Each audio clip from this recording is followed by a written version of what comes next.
Ukraine is pressing through with its counteroffensive on the eastern front line. Ukrainian troops fired artillery shells as infantry soldiers attacked Russian bunkers. Intense fighting continues around the eastern city of Bakhmut.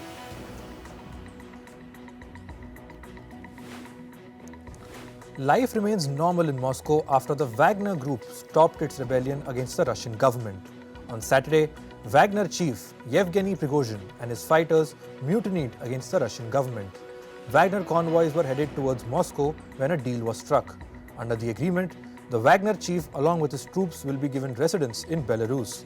The deal was brokered by Belarusian President Alexander Lukashenko. The Australian government has announced a military aid package worth $74 million for Ukraine. This will include armoured vehicles, trucks and ammunition. Australia will also give Ukraine duty-free access to its markets for the next 12 months. This will be done to support and boost Ukraine's economy. Russian fighter jets dropped bombs on a market in the northwestern Syrian city of Idlib. At least 9 people were killed and over 30 were injured in the airstrikes. Russian officials have claimed that they were attacking rebel insurgent groups. India's Prime Minister Narendra Modi has returned from Egypt. On Sunday, PM Modi met Egypt's President Abdel Fattah el-Sisi. The two leaders signed a joint declaration to upgrade bilateral relations. Egypt also conferred the Indian Prime Minister with the Order of Nile Award. Order of Nile is Egypt's highest state honor. Chinese Premier Li Qiang met Vietnam's Prime Minister Pham Minh Chinh in Beijing on Monday. The leaders signed 3 agreements regarding trade, environmental protection and high-tech border securing systems. This is the first official visit by a Vietnamese Prime Minister to China in 7 years.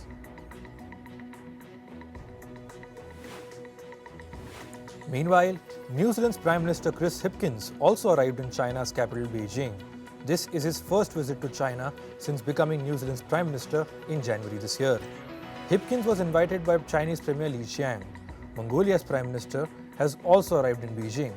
The leaders will attend World Economic Forum's annual meeting called Summer Davos Forum. This year's Summer Davos will be held in China's Xinjiang from June 27th to the 29th of June.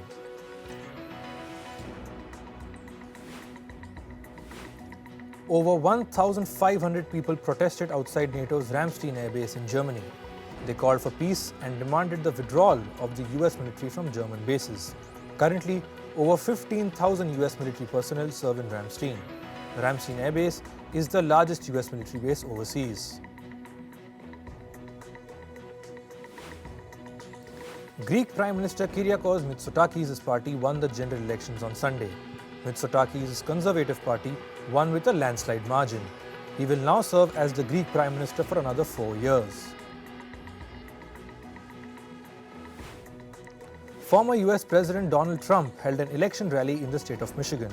Trump attacked President Biden and slammed his environmental policies. Trump said, and I quote, "Biden is a catastrophe for Michigan." Trump is leading the Republican nomination race for the 2024 presidential elections. Thousands marched in an anti-US rally in North Korea's capital, Pyongyang. At least 120,000 North Koreans pledged revenge against what they called an imperialist America. Demonstrators even held signs that read, "The US is within North Korea's shooting range." The rally was held as North Korea marked its 73rd anniversary of the start of the Korean War. South Korea's government aims to curb the country's spending on private education. This comes after South Korea's President Yoon Suk-yeol criticized college entrance tests for having questions not part of the syllabus. Yoon blamed private colleges for making it difficult for public school students to crack the entrance exams. South Korea's education minister has vowed to crack down on the private coaching institutions. Last year, South Koreans spent a whopping $20 billion on private education. Myanmar's military torched illicit drugs worth $180 million on Monday. The drugs were seized from various regions across Myanmar over a year. The military also held an anti-drug awareness campaign for locals. According to UN reports, opium cultivation in Myanmar jumped by 33% last year.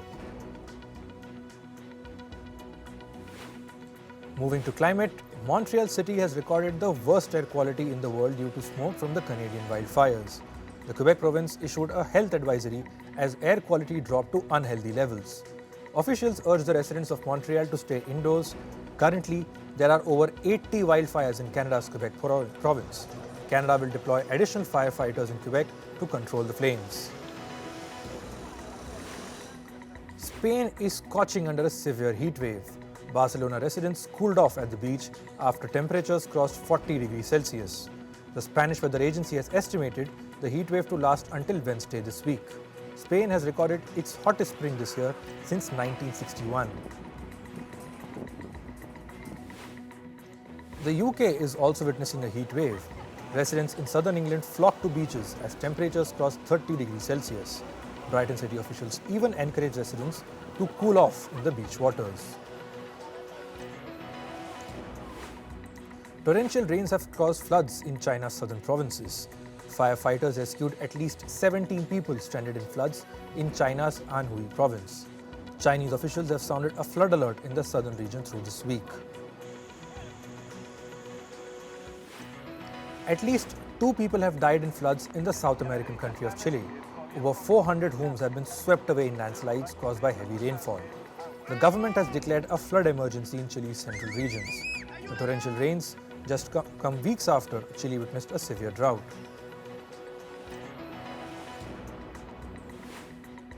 A tornado ripped through buildings in the US state of Indiana.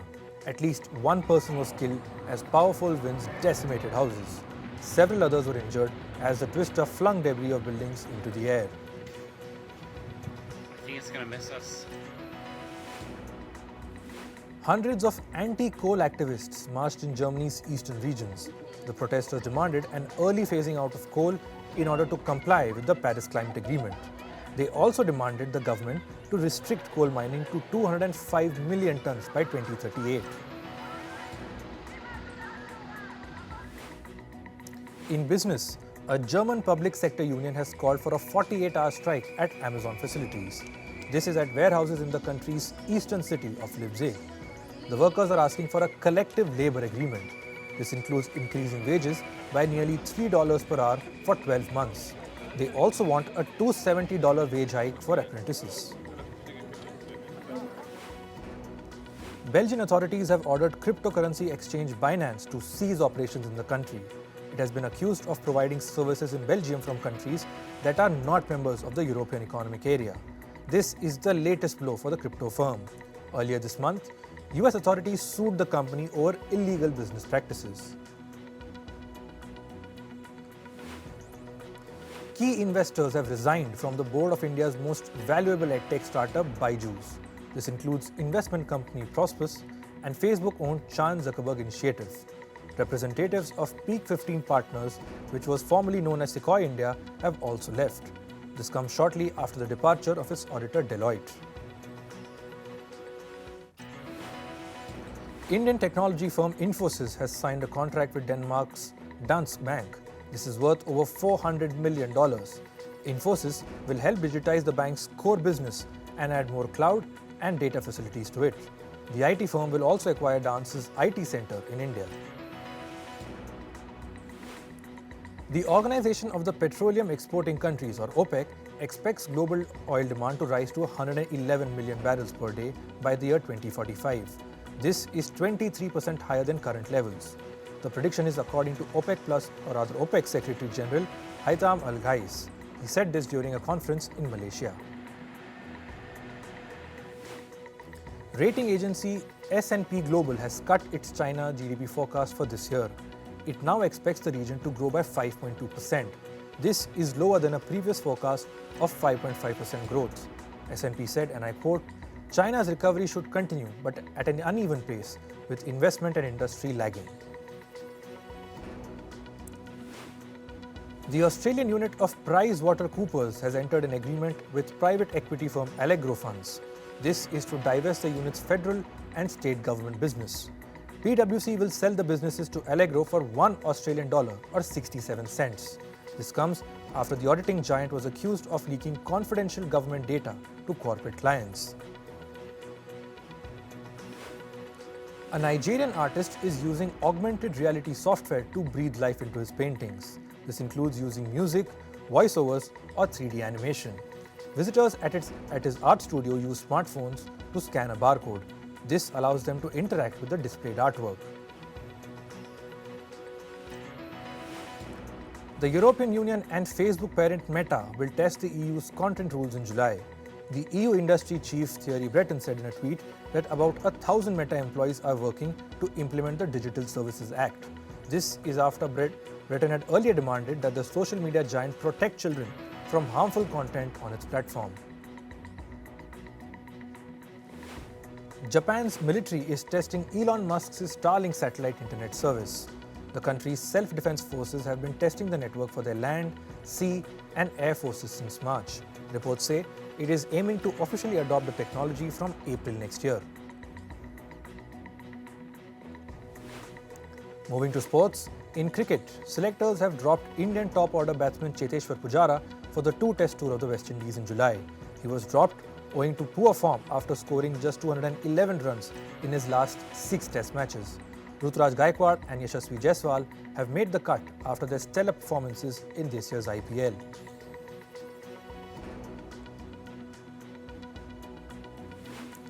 New Zealand's ODI and T20 skipper Kane Williamson wants to play the 2023 World Cup despite an injury.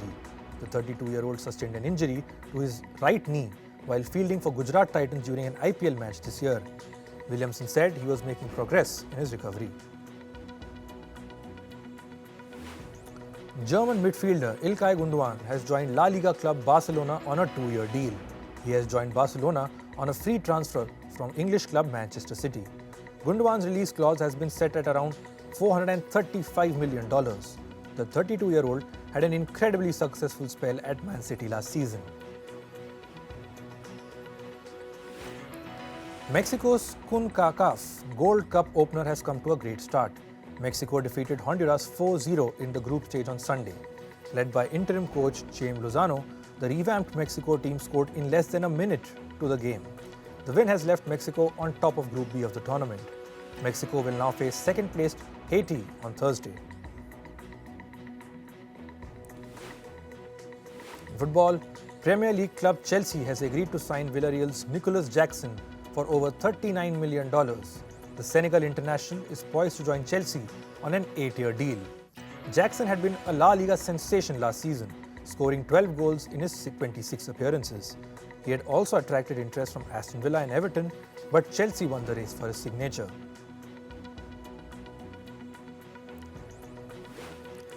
India beat Nepal 2-0 to reach the South Asian Football Federation Championship semi-final. The match was played at the Kantirava Stadium in Bengaluru.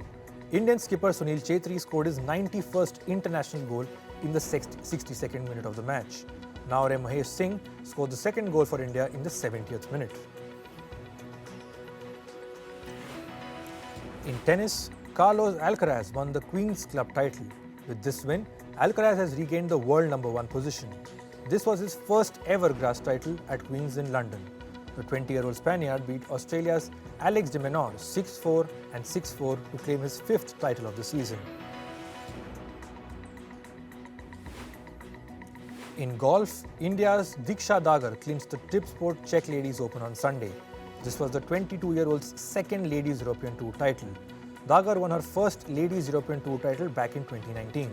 She has now become the second Indian to win in 2023 after Aditi Ashok won the magical Kenya Ladies earlier this season. In table tennis, Indian women's duo of Sutirtha and Ahika Mukherjee have won this year's WTT Contender Tunis title. The pair beat their Japanese counterparts 3-1 in the final. With the win, they have become the first Indian table tennis players to clinch a WTT Contender title this year. In Olympics, India concluded its Special Olympics World Games 2023 campaign by winning 202 medals. In total, India won 76 gold, 75 silver and 51 bronze medals. Indian Special Olympics chairperson Dr. Malika Nada highlighted the need for inclusion and acceptance of these athletes by the mainstream.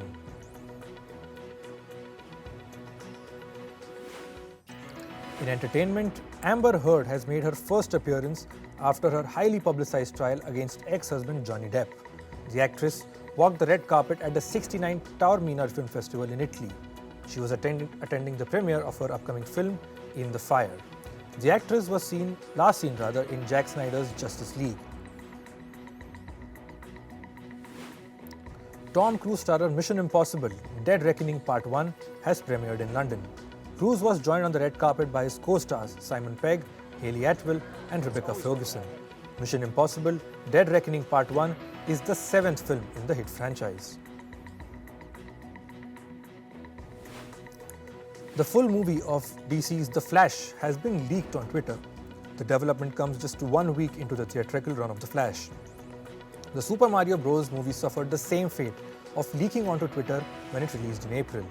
These leaks became possible after Twitter introduced increased video length and file size limits as a perk for Twitter Blue subscribers. Actor Tom Holland has opened up about how difficult it was to film The Crowded Room.